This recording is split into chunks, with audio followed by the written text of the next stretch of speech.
Hello students, आप लोगों का इस नए वीडियो में स्वागत है।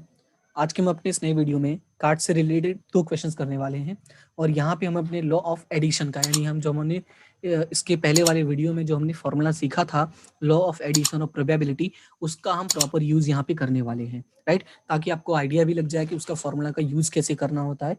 जो हमने इतनी मेहनत करके उसको सीखा है तो उसका हम यूज कैसे करेंगे। तो मेन देखो कैसा होता है कि अगर आपको क्वेश्चन समझ में आ रहा है तो आपके लिए कोई भी फॉर्मूला कोई भी चीज डिफिकल्ट नहीं होगा। तो आपका जो पहला टारगेट होना चाहिए वो हमेशा यही होना चाहिए कि क्वेश्चन आपको समझ में आ रहा है कि नहीं आ रहा है। ठीक है, तो यहाँ पे भी हम सेम ही करते हैं और पहले क्वेश्चन को समझने की कोशिश करते हैं। तो क्वेश्चन में क्या लिखा हुआ है? क्वेश्चन में लिखा हुआ है one card is randomly selected from a pack of 52 cards. क्या बोला है? एक कार्ड सिलेक्ट करना है, one card, right. Sorry sorry sorry, हमें क्या बोला है कि वन कार्ड बोला है रैंडमली सिलेक्ट करने के लिए, and that is from a pack of 52 cards. तो ये क्लियर कर लो कि कार्ड में कितने, मतलब जो हमारा कार्ड का पैक होता है, जो ताश की गड्डी जिसको हम बोलते हैं, उसमें कितने कार्ड्स होते हैं? 52 कार्ड्स होते हैं, राइट। ये चीज क्लियर हो गई है। फिर उसके बाद लिखा है find the probability that the selected card is club और क्वीन। देखो, अब बोला है कि जो तुमने कार्ड सिलेक्ट किया है कि वो क्लब हो या तो क्वीन हो, राइट। क्लब और क्वीन यानी ये भी हो सकता है, वो भी हो सकता है। तो उसकी तुम्हें प्रोबेबिलिटी फाइंड आउट करनी है। तो याद होगा हमने पढ़ा था कि अगर एटलीस्ट वन लिखा है मतलब इन दोनों में से कोई भी हो सकता है कि नहीं, राइट। तो हमने लॉ ऑफ एडिशन वाले में क्या देखा था कि अगर क्वेश्चन में लिखा है एटलीस्ट वन तो इसका मतलब हमें लगाना है लॉ ऑफ एडिशन का फॉर्मूला। अब यहाँ पे वही बात आ जाती है कि दोनों में से कुछ भी हो सकता है। तो अभी इसको समझो कैसे करना है। सबसे पहले हम क्या करते हैं, जब भी हम क्वेश्चन सॉल्व करेंगे तो हम क्या करेंगे कि इन दोनों को हम अलग अलग मान के चलेंगे। सबसे पहले मैं क्लब की बात करता हूँ, ठीक है। अब मैं पहला क्वेश्चन सॉल्व कर रहा हूं जिसमें सबसे पहले मैं किसकी बात करूंगा? क्लब की बात करूंगा। तो मैं क्लब कार्ड की प्रोबेबिलिटी जो है उसको मैं क्या मान लूंगा? ए मान लूंगा, ठीक है। दूसरा क्या है? Queen card. तो यहाँ पे मैं लिख देता हूँ क्वीन कार्ड, और इसकी जो प्रोबेबिलिटी है वो मैं कितनी मान लेता हूँ? यहाँ पे बी, आई मीन उसको मैं बी एज्यूम कर लूंगा, बी इवेंट। अब देखो, अब मुझे कार्ड चूज करना है तो उसके पहले मुझे पता होना चाहिए कार्ड का खेल जो है वो कैसा और कार्ड्स में कितने कार्ड्स होते हैं। तो यहाँ पे मैं चीजें आपको मैं नीचे ही लिख देता हूँ, ठीक है। साइड में मैंने दूसरा कुछ रफ कर दिया है, तो यहाँ पे इससे थोड़ा सा नीचे, मतलब यहाँ पे ही दिखा देता हूँ, ठीक है। तो ध्यान से देखना, हमारे पास जो टोटल कार्ड्स होते हैं वो कितने कार्ड्स होते हैं? 52 कार्ड्स होते हैं। अभी 52 कार्ड्स में हम लोगों को पता है कि 4 अलग अलग कैटेगरी के कार्ड्स होते हैं। कौन कौन से कार्ड्स होते हैं? 4 अलग अलग कैटेगरी के कार्ड्स होते हैं। तो वो कार्ड्स का जो रैंडमली बोल रहा, जो रिस्पेक्टिव नाम जो है वो क्या है उनका नाम? सबसे पहले होता है हमें क्लब, ठीक है। फिर क्या होता है हमें यहाँ पे? हार्ट, डायमंड, और जो फोर्थ होता है वो स्पेड होता है। तो मैं स्पेड को साथ में ही रखता हूँ, ये है स्पेड, ठीक है। सबसे पहले तुम्हें कार्ड्स का जो खेल होता है उसको बहुत अच्छे से समझना जरूरी है, और ये समझना जरूरी कि जो कार्ड्स होते हैं वो होते कौन कौन से। तो 4 कार्ड्स होते हैं, स्पेड होता है, क्लब होता है, हार्ट होता है, और डायमंड होता है, राइट। स्पेड कैसा दिखता है? देखो, मेन कैसा है कि मैंने तुम लोग को कार्ड्स बना के कई बार दिखाया है। अगर आपको वीडियोस देखने हैं तो उसका आपको लिंक मिल जाएगा डिस्क्रिप्शन में, कार्ड्स वाले देख लेना सारे। तो ये होता है हमारा स्पेड, ऐसा होता है उल्टा पान जिसको बोलते हैं। अब हमारा जो क्लब होता है उसको हम चिड़ी बोलते हैं, वो कुछ इस तरह से होता है। और एक मिनट, ये मेरा थोड़ा अच्छा नहीं बना है,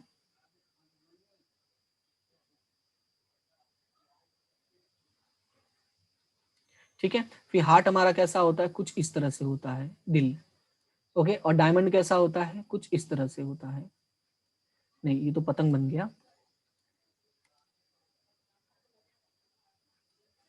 हाँ, अब इसमें से देखो चीजें क्या समझनी है कि ये जो हमारा हार्ट होता है ये रेड होता है, ये भी रेड होता है, और ये ब्लैक होता है, और ये भी ब्लैक होता है, ठीक है। ये थोड़ा सा आपको समझना जरूरी है। तो इसका मतलब ये हुआ कि ये 2 कार्ड्स जो होते हैं वो पूरे ब्लैक होते हैं, और ये जो 2 कार्ड्स होते हैं वो पूरे कैसे होते हैं? रेड होते हैं, ठीक है। अब इसमें और भी चीजें क्या समझनी है वो ध्यान से देखो कि जो टोटल 52 कार्ड्स होते हैं उसमें टोटल 4 कैटेगरी है, और चारों कैटेगरी में टोटल कितने कार्ड्स होते हैं? 13 कार्ड्स, यानी 13 कार्ड्स होते हैं चारों में ही, ठीक है। 13 कार्ड्स होते हैं, ओके। अब मैंने क्या बोला कि इन चारों में 2 ब्लैक होता है और 2 रेड होता है। मतलब ये हुआ कि जो ब्लैक है वो कितना है? 26 है, और जो रेड है वो भी कितना है? 26 है। मैंने ये एक्सप्लेन कर दिया।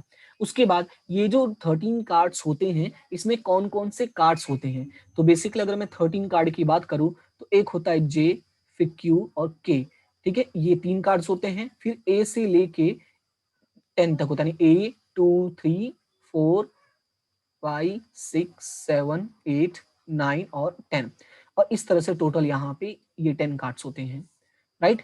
ये जो है ये 3 होता है और ये टोटल कितने होते हैं, 10 होते हैं। यानी ये जो 13 कार्ड्स है ना, उनको भी दो कैटेगरी में डिवाइडेड है, एक 3 अलग है और 10 अलग है। 3 अलग क्यों मैंने बोला, क्योंकि ये होते हैं फेस कार्ड, इन पे चेहरे बने होते हैं। अगर कार्ड्स कभी देखोगे तो तुम्हें पता चलेगा कि इन जे क्यू के यानी जो जैक क्वीन और किंग होता है, इस पे कुछ फेसेस बने होते हैं और इस पे सिर्फ डिजिट्स लिखे होते हैं, यानी ये नॉन फेस कार्ड होते हैं।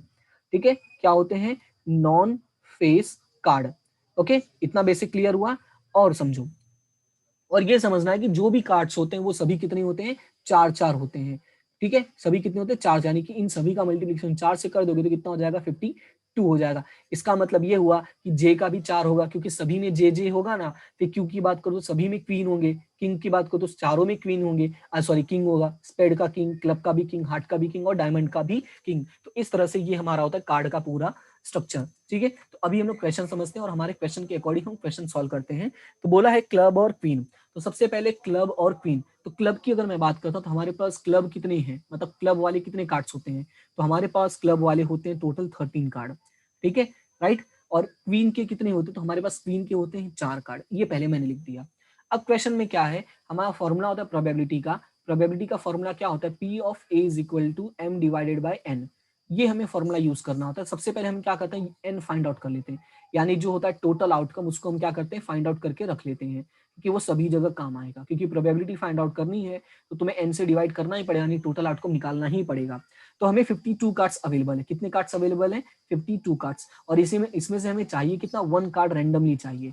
1 कार्ड चाहिए, 52C1, तो ये कितना हो जाएगा आपका, 52 हो जाएगा। इसकी जो प्रोबेबिलिटी है वो कितनी हो जाएगी, 52 हो जाएगी। तो चलो ये तो बहुत सिंपल था, तो इसको यहाँ पे मैं लिख देता हूँ, इसको कलर भी कर देता हूँ ताकि क्लियरली दिखे।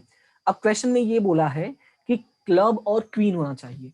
क्या होना चाहिए, क्लब और क्वीन। तो याद होगा जब law of addition of probability पढ़ा था तो मैंने कहा था कि और का मतलब यहाँ पे क्या होता है, दोनों को प्लस करना है। मतलब ये है कि हमें क्या करना है, A union B find out करना है। और ए यूनियन बी का जो फॉर्मूला होता है वो क्या होता है, A union B is equal to A plus B. अभी मैं इतना ही लिखता हूं, फिर मैं आपको समझाता हूं कि इसके आगे क्या करना है। P of A plus P of B करता हूं।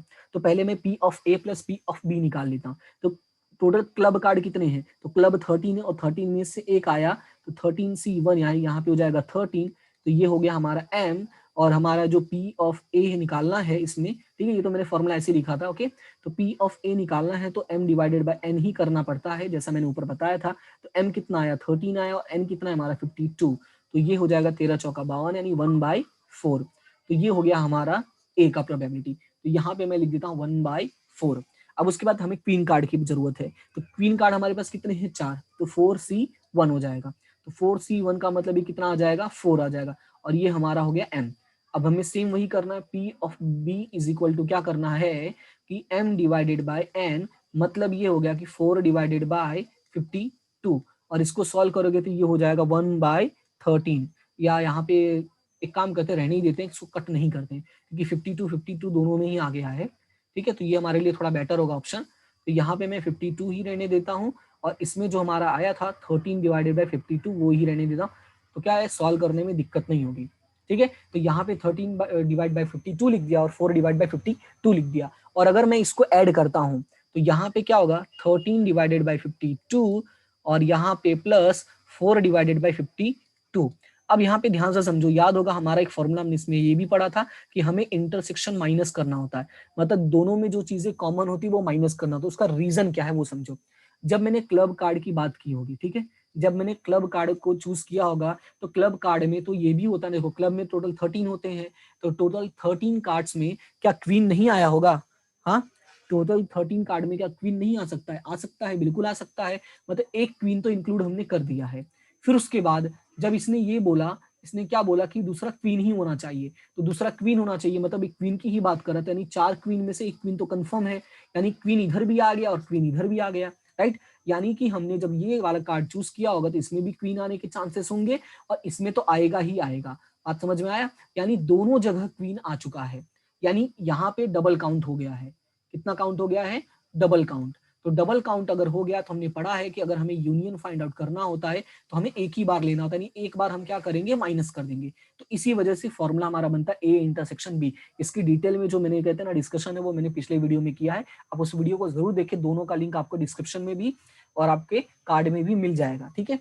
तो डबल काउंट हो गया इसलिए हम क्या करते हैं, एक बार माइनस करते हैं। तो एक बार माइनस करने का मतलब हो गया ए इंटरसेक्शन बी। तो ए इंटरसेक्शन बी का मतलब दोनों में जो चीजें कॉमन होंगी। तो यहाँ पे मैं फाइंड आउट करता हूँ ए इंटरसेक्शन बी। तो ए इंटरसेक्शन बी कैसे निकालेंगे वो समझो। तो ऐसे निकालेंगे कि हम यहाँ पे मैं क्लब कार्ड लिख देता हूँ, ठीक है। तो क्लब का मतलब क्या होगा, टोटल। तो क्लब में मैं लिखता हूँ सी ए, ठीक है, मैं समझाने के लिए लिख रहा हूँ, ठीक है। क्लब का ए, फिर क्लब का 2, क्लब का 3, क्लब का 4, क्लब का 5, एक मिनट इसको अच्छे से कर देता हूँ, ठीक है। क्लब का 5, क्लब का 6, 7, 8, 9, 10, फिर जे, क्यू और के, ये हमारा ए हो गया। अब इसका हमें क्या करना है, इंटरसेक्शन करना है। इंटरसेक्शन किसके साथ करना है, इंटरसेक्शन हमें करना है बी के साथ। और बी क्या है, हमारा क्वीन। तो क्वीन में क्या हो सकता है, तो हमारा क्लब का क्वीन हो सकता है, ठीक है, हमारा स्पेड का क्वीन हो सकता है, हार्ट का क्वीन हो सकता है और डायमंड का क्वीन हो सकता है, क्योंकि हमारे पास 4 ही क्वीन होते हैं। अब इन दोनों में कॉमन क्या है, तो इन दोनों में ये कॉमन है कि क्लब का क्वीन कॉमन है। तो यानी कि जो प्रोबेबिलिटी आएगी वो क्या आ जाएगी, क्लब का क्वीन, यानी ये कितना आ गया, 1 आ गया। तो यानी कि यहाँ पे m इज इक्वल टू क्या हो जाएगा, 1 हो जाएगा। मतलब ये हुआ ए इंटरसेक्शन बी की जो वैल्यू है, P of A intersection B, उसमें m की वैल्यू कितनी हो गई, 1 हो गई। अब इसका टोटल फॉर्मूला क्या होता है, m डिवाइडेड बाय n होता है, यानी 1 डिवाइडेड बाय क्या हो जाएगा, 52 हो जाएगा। बात समझ में आया। ये मैंने ऊपर वाला लिख के इसलिए दिखाया ताकि तुम्हें जो है वो पूरी चीजें लॉजिक वे में समझ में आए कि एक क्यों आया, ठीक है। इसके बाद वाला जो हम क्वेश्चन करेंगे वहां पे हम ऐसा नहीं करेंगे, ताकि एक बार आप सोचने की कोशिश भी करो, ठीक है, क्योंकि अगर आप वो नहीं करते हो तो बहुत प्रॉब्लम होगी। तो यहाँ पे 1/52 आ जाएगा। तो हम क्या करते हैं, 1/52 माइनस कर देते हैं, सॉरी पेन गलत ले लिया। तो 1/52 हम माइनस कर देंगे। तो 13 + 4 यानी कितना हो जाएगा, 13 + 4 करोगे तो ये हो जाएगा 17 डिवाइड बाई 52। उसमें से 1/52 माइनस कर दो तो ये हो जाएगा 16 डिवाइडेड बाई 52। और ये आपका क्या हो जाएगा, आंसर, ठीक है। और ये हो गया आपका आंसर। और इसको मैं थोड़ा अलग कलर से कर देता हूँ ताकि आपको ये क्लियरली दिखाई दे, ठीक है। तो अलग कलर से मतलब ये हुआ कि मैं, चलो इसको लाइट ग्रीन कर देता हूँ, ठीक है। नहीं, ये तो ऑलमोस्ट सेम ही है, एक सेकेंड। वैसे दिखाई तो दे ही रहा है लेकिन फिर भी यार कर देते हैं, क्या रहेगा आपके लिए, अच्छा रहेगा। हाँ ये थोड़ा ठीक है, ये थोड़ा अलग है, आपको दिखाई देगा। ओके, तो ये हमारा था पहले क्वेश्चन का सॉल्यूशन। आई होप कि आपको ये पूरा का पूरा सॉल्यूशन यहाँ से ये इतना पूरा समझ में आया हो। अब हमारा दूसरा क्वेश्चन है। दूसरा क्वेश्चन बोला है neither a club nor a queen, या neither a club nor a queen, मतलब यार क्लब भी नहीं होना चाहिए और क्वीन भी नहीं होना चाहिए। देखो, क्लब भी नहीं होना चाहिए और क्वीन भी नहीं होना चाहिए। तो उसका हम सॉल्यूशन यहाँ पे करते हैं। मैं यहाँ पे क्वेश्चन लिख देता हूँ, ठीक है। नीदर क्लब नॉर क्वीन, मतलब ये दोनों ही नहीं होना चाहिए। तो पहले तो हम डिसाइड कर लेते हैं कि हमने क्लब को नाम क्या दिया था। हमने क्लब को नाम दिया था ए और क्वीन को नाम दिया था बी। लेकिन हमको ये नहीं चाहिए, हमको क्लब नहीं चाहिए। तो क्लब नहीं चाहिए मतलब ए डैश हो जाएगा, क्लब का अपोजिट, ठीक है। और क्वीन भी नहीं चाहिए तो क्वीन का भी क्या हो जाएगा, अपोजिट। मतलब क्या हो जाएगा यहाँ पे, ये हमारा बी है तो ये क्या हो जाएगा, बी डैश। तो आई होप कि इतना आपको समझ में आ गया होगा, ठीक है। तो अभी आगे फोकस करते हैं। अब इस बात को थोड़ा सा ध्यान से समझो। क्वेश्चन में बोला है कि नीदर क्लब नॉर क्वीन, मतलब ना ही हमको क्लब चाहिए ना ही हमको क्वीन चाहिए, मतलब ये दोनों चीजें हमें नहीं चाहिए। अब ध्यान से बात को समझो कि अगर ये दोनों चीजें नहीं चाहिए, मतलब बाकी की चीजें चाहिए, तो अब उसका हमें लिखना कैसे होगा। तो यहाँ पे ये हो जाएगा कि हमें इन दोनों के अलावा बाकी सब चलेगा।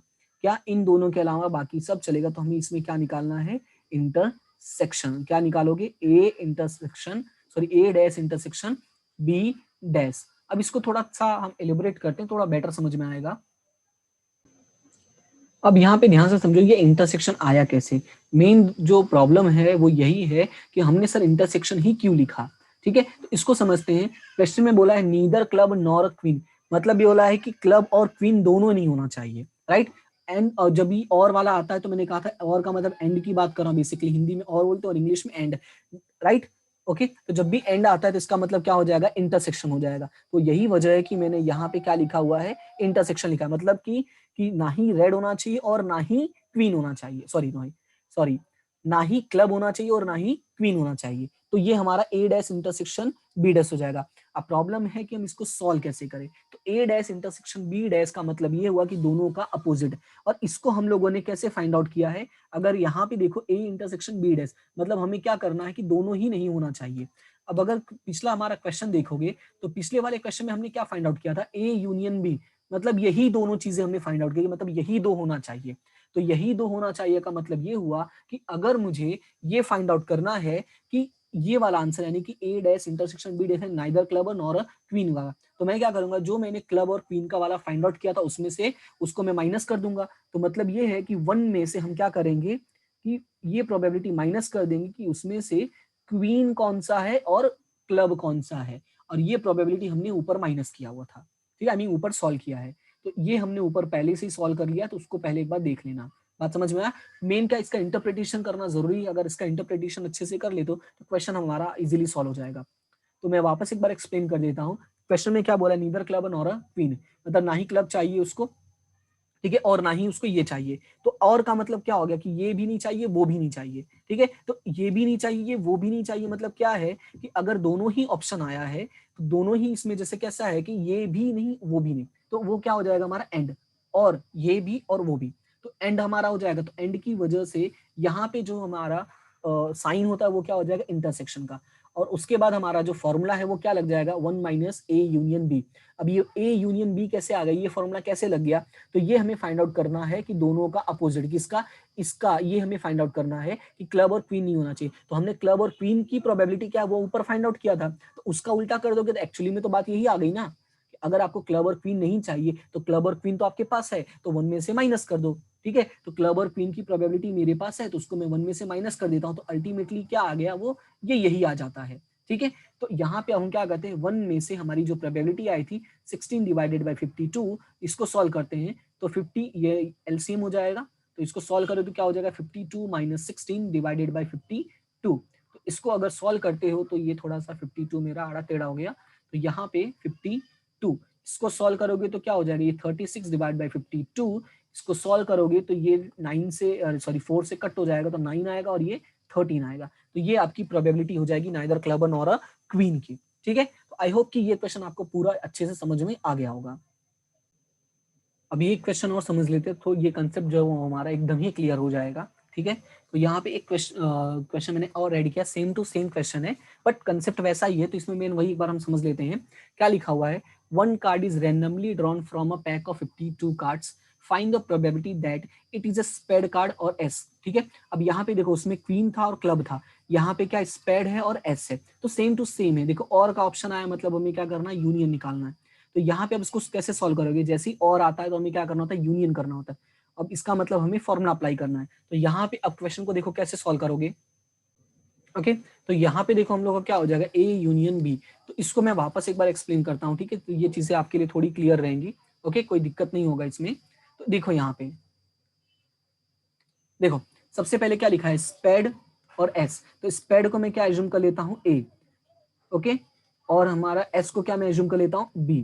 तो अभी बीच में और का मतलब मैंने क्या बोला था, यूनियन, क्योंकि हमें क्या करना है, दोनों का एडिशन करना है। तो ए यूनियन बी, तो ए यूनियन बी का अभी हम लोगों ने फॉर्मूला देखा था कि P of A union B is equal to P of A plus P of B minus A intersection B, ये हम लोगों ने फॉर्मूला देखा था, ओके। तो अब एक एक करके समझते हैं कि सबसे पहले हम ए को सॉल्व करते हैं। ए को मतलब हमने क्या एज्यूम किया, स्पेड, और हमारे पास जो कार्ड्स होते हैं उसमें टोटल स्पेड्स कितने होते हैं, तो यहाँ पे हमने देखा हुआ पहले ही कि हमारे पास जो कार्ड्स होते हैं उसमें स्पेड कितना होता है, हमारा 13 होता है, राइट।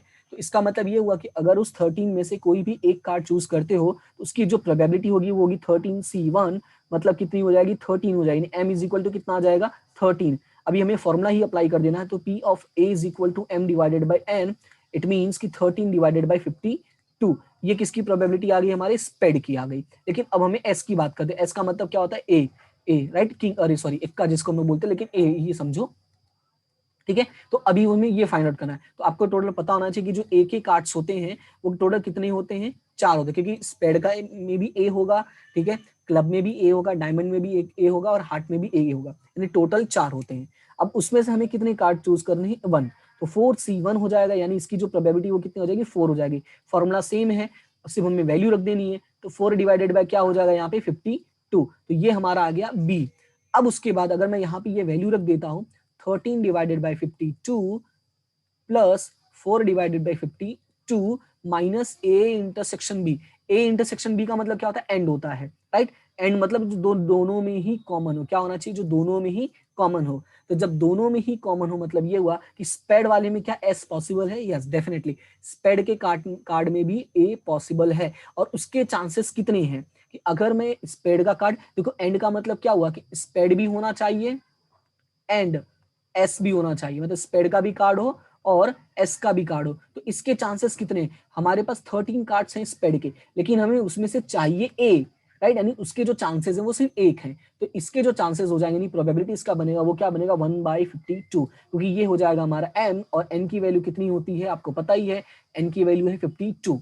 अभी वो कैसे आएगा तो वो मैंने निकाला नहीं था, मैं यहाँ पे बता देता हूँ, क्योंकि 52 कार्ड्स में से हम लोग को एक कार्ड चूज करना है, तो वो कितना आ जाएगा 52 हो जाएगा, इसलिए मैंने लिखा नहीं था, क्योंकि वो पहले वही मैंने एक्सप्लेन कर दिया था। ओके, तो अब समझो यहाँ पे, अब ये इसको सॉल्व करोगे तो वही 13 + 4 17 हो जाएगा, 17 - 1 डिवाइडेड बाय 52, तो ये हो जाएगा 16 डिवाइडेड बाय 52। तो ये हो गया हमारा पहला सॉल्यूशन। दूसरे में लिखा है नीदर स्पेड और नॉर एस, ठीक है, तो यहाँ पे मैं लिख देता हूं नीदर स्पेड नॉर एस, ठीक है, ना ही ये चाहिए और ना ही वो चाहिए। अब यहाँ पे ध्यान से समझो, नीदर स्पेड को हमने क्या डिनोट किया था, ए डिनोट किया था, और एस को क्या डिनोट किया था हम लोगों ने, बी डिनोट किया था। लेकिन यहाँ पे बोल रहा है कि हमें स्पेड नहीं चाहिए, तो स्पेड नहीं चाहिए तो एक्चुअली हमें ए नहीं चाहिए, हमको क्या चाहिए, ए डैश चाहिए, क्योंकि हम ये क्या हो गया, हमने उसका अपोजिट। फिर यहाँ पे लिखा नॉर एस, मतलब ये भी नहीं चाहिए, उसका अपोजिट चाहिए, तो इसका अपोजिट का मतलब क्या हो जाएगा, ये बी डैश हो जाएगा। अब देखो, यानी कि जो अल्टीमेटली हमारा बन गया वो क्या बन गया, ए डैश और ये बी डैश हो गया। अब सवाल ये है कि वही बीच में क्या लिखा है, इंटरसेक्शन या यूनियन। तो इसमें देखो क्या बोला है कि स्पेड का भी नहीं होना चाहिए एंड एस भी नहीं होना चाहिए। देखो स्पेड का तो ठीक है, चाहिए ही नहीं, लेकिन एस भी नहीं होना चाहिए, ए वाला भी नहीं होना चाहिए। तो इसका मतलब ये क्या हो गया, एंड हो गया, और जहां पे एंड आता है वहां पे क्या हो जाएगा, इंटरसेक्शन हो जाएगा। अभी सेम रूल कि ए डैश इंटरसेक्शन बी डैश, ए डैश इंटरसेक्शन बी डैश का मतलब ये हुआ कि हमें ए वाला भी नहीं चाहिए, यानी स्पेड भी नहीं चाहिए और एस भी नहीं चाहिए। तो देखो हमें नहीं चाहिए बोला है ना, तो मतलब इसमें से नहीं चाहिए, तो हमारे पास जो ऑप्शन यहाँ पे सॉल्यूशन है वो हमारे पास चाहिए वाला है, यानी कि ये दोनों चीजें हो उसकी प्रोबेबिलिटी हमें पहले से ही पता है, और उसकी प्रोबेबिलिटी कितनी, 16 डिवाइड बाय 52। तो अगर मैं इसका फॉर्मूला बनाना चाहूँ तो क्या बन जाएगा कि 1 - ए यूनियन बी में माइनस कर दूंगा, यानी कि दोनों हो, स्पेड भी हो और एस भी हो, अगर मैं वो हटा देता हूं तो बाकी क्या बचेंगे, ये दोनों ना हो वही वाली बचेंगे। सिंपल सा देखो लॉजिक बता रहा हूँ, फॉर्मूला देखो कैसा है, याद करना आसान है, लेकिन अगर फॉर्मूला के पीछे का लॉजिक समझोगे तो ज्यादा आसान होगा। देखो इसने बोला ए डैश और इंटरसेक्शन बी डैश बोला है, इंटरसेक्शन कैसे आया, बोला कि स्पेड नहीं होना चाहिए एंड एस भी नहीं होना चाहिए, ए डैश इंटरसेक्शन बी डैश हो गया एंड की वजह से। अब सेकंड में बोला है कि अब इसको निकालोगे कैसे, तो ए डैश इंटरसेक्शन बी डैश, इसका मतलब क्या है कि भाई हमको ना स्पेड चाहिए ना एस चाहिए, तो हमारे पास स्पेड और एस का तो ऑप्शन है, पहले से हमने सॉल्व किया है, स्पेड और एस दोनों आ जाए तो क्या होगा। तो जब हमारे पास दोनों का ऑप्शन है कि दोनों आ जाए तो क्या होगा, तो हम टोटल प्रोबेबिलिटी में से दोनों आ जाए को निकाल देते, तो क्या बचेगा, दोनों ना आए, क्योंकि हमें क्या चाहिए कि दोनों ही ना आए, हमें यही चाहिए ना कि हमें चाहिए दोनों ही ना आए। तो हमारे पास आए का तो ऑप्शन पहले से ही है, तो आए का हमारे पास ऑप्शन है, तो एक में से आए वाला निकाल दो, है ना, देखो कितना आसान हो गया। तो एक में से आए वाला निकाल दो, यानी 1 - पी ए यूनियन बी कर दो, तो 1 - 16 डिवाइडेड बाई 52, तो अगेन ये हो जाएगा हमारा 52 - 16 डिवाइडेड बाई 52। फिर इसको अगर सॉल्व करते हो तो ये हमारा सेम आ जाएगा 36 डिवाइडेड बाई 52, ठीक है। तो इस तरह से हमारा इसका भी सॉल्यूशन होगा, इसको शॉर्ट में कट करोगे तो ये 9 डिवाइडेड बाई 33 9 डिवाइड बाय 13 हो जाएगा, ठीक है। तो इस तरह से हमें क्वेश्चन को सॉल्व करना होता है। सो आई होप कि आपको ये पूरा ही क्लियरली समझ में आ गया होगा, इसमें कोई भी डाउट नहीं होगा। देखो इस वाले में थोड़ा ज्यादा अच्छे से हो गया, उसके पहले वाले में थोड़ा जल्दबाजी के चक्कर में हो गया, लेकिन यहाँ पे देखो बहुत डिटेल में मैंने लिख दिया है। तो आप इस वीडियो को अच्छे से देखिए और चीजों को अच्छे से समझे, ठीक है। बाकी अगर कोई भी प्रॉब्लम होती है, कोई भी दिक्कत होती है, तो आप कमेंट सेक्शन में बोल सकते हैं। और अगर वीडियो अच्छा लगे तो लाइक करना, अपने फ्रेंड्स के साथ शेयर करना और चैनल को सब्सक्राइब करना बिल्कुल भी ना भूलें। ये 3 चीजें आपकी तरफ से मेरे लिए क्या रहेंगी, एक छोटा सा सपोर्ट रहेगा, ठीक है। It's a moral support, okay. So thank you so much and इसी तरह से सपोर्ट करते रहो और हंसते रहो, मुस्कुराते रहो और आगे बढ़ते रहो। हम मिलते हैं अपने नेक्स्ट वीडियो में, तब तक के लिए thank you so much and have a good day.